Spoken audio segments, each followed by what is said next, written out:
ભરૂચ જિલ્લા કોંગ્રેસ સમિતિ ખાતે પ્રદેશ પ્રવક્તા નરેન્દ્ર રાવતના અધ્યક્ષસ્થાને પત્રકાર પરિષદ યોજાઈ, જેમાં ભાજપ દ્વારા મનરેગા યોજનાનું નામ બદલીને દેશની જનતાને ગેરમાર્ગે દોરવાની જે વાતો કરાઈ રહી છે તેને ધ્યાનમાં રાખી આગામી દિવસોમાં કોંગ્રેસ પાર્ટી દ્વારા વિરોધના કાર્યક્રમો યોજાનાર હોય તે અંગે માહિતી આપી ભાજપ સરકાર પર આકરા પ્રહારો કર્યા હતા.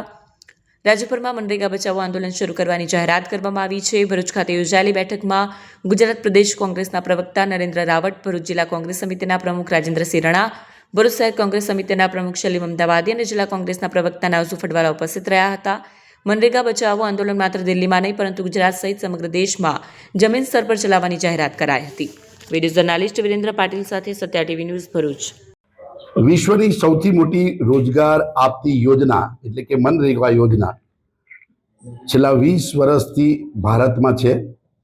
ભારતના બજેટની અંદર સૌથી વધુ ફાઇનાન્સ ફાળવવામાં આવતી હોય આ ખેતી પ્રધાન દેશની અંદર ગ્રામ્ય વિસ્તારોને, ગ્રામ્યના શ્રમિકો, આદિવાસીઓ, વંચિતો અને જે લોકો રોજગાર મેળવી શકતા નથી ને જેના કારણે ગામડાઓમાંથી શહેરીકરણ તરફ લોકો આગળ જાય છે, એવા લોકોને 100 દિવસની ગેરંટી યોજના, આવી મહત્વપૂર્ણ યોજના કોંગ્રેસની કેન્દ્ર સરકારે 2005માં કાયદો પસાર કરીને બનાવી હતી.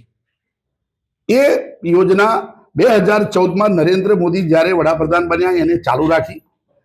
11 વર્ષ સુધી એ મનરેગા યોજના ચાલુ રહી અને એ બજેટ ફાળવણીમાં પણ ભારતીય જનતા પાર્ટીની સરકારે કોંગ્રેસ સરકારનું અનુસરી આ ચાલુ રાખ્યું. પરંતુ અચાનક ચૂંટણી પહેલા મનરેગા યોજનાનું નામ બદલી વીબી ગ્રામજી આવું એક નામ આપી અને એને અપભ્રંશ કરી રામજી નામની યોજના કરી લોકોની ધાર્મિક લાગણીઓ દુભાવવાનો અને એને છેડવાનો પ્રયાસ કરી, કોંગ્રેસ પર આક્ષેપ કરવાનો પ્રયાસ કર્યો. એનો પહેલા ખંડન કરી.